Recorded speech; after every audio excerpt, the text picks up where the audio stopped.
শেখ মুজিবুর রহমান ছিলেন বাংলাদেশের প্রথম প্রধানমন্ত্রী এবং পরবর্তীতে দেশের প্রথম রাষ্ট্রপতি। ১৭ মার্চ ১৯২০ সালে তিনি ব্রিটিশ ভারতে, এখন বাংলাদেশ, জন্মগ্রহণ করেন। মুজিব হলেন একজন গণতান্ত্রিক নেতা এবং তার অগ্রযাত্রা বাংলাদেশের স্বাধীনতা সংগ্রামের মাধ্যমে ঘটে। ১৯৫২ সালে তিনি ভাষা আন্দোলনে অংশ নেন, যা পরবর্তীতে আন্তর্জাতিক মাতৃভাষা দিবস হিসেবে প্রকাশ করা হয়। আওয়ামী লীগে তার নেতৃত্ব এবং স্বায়ত্তশাসনের পক্ষে ওকালতি পাকিস্তানের বিরুদ্ধে মুক্তিযুদ্ধের পর ১৯৭১ সালে বাংলাদেশ পাকিস্তান থেকে মুক্তি পায় এবং স্বাধীনতা লাভ করে।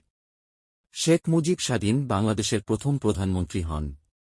১৯৭৫ সালে একটি সামরিক অভ্যুত্থানে শেখ মুজিবকে হত্যা করা হয়। শেখ মুজিবুর রহমানকে তার গুরুত্বপূর্ণ ভূমিকার জন্য বাংলাদেশে জাতির জনক হিসেবে গণ্য করা হয়। Thanks for watching. Like, subscribe and share. Stay tuned.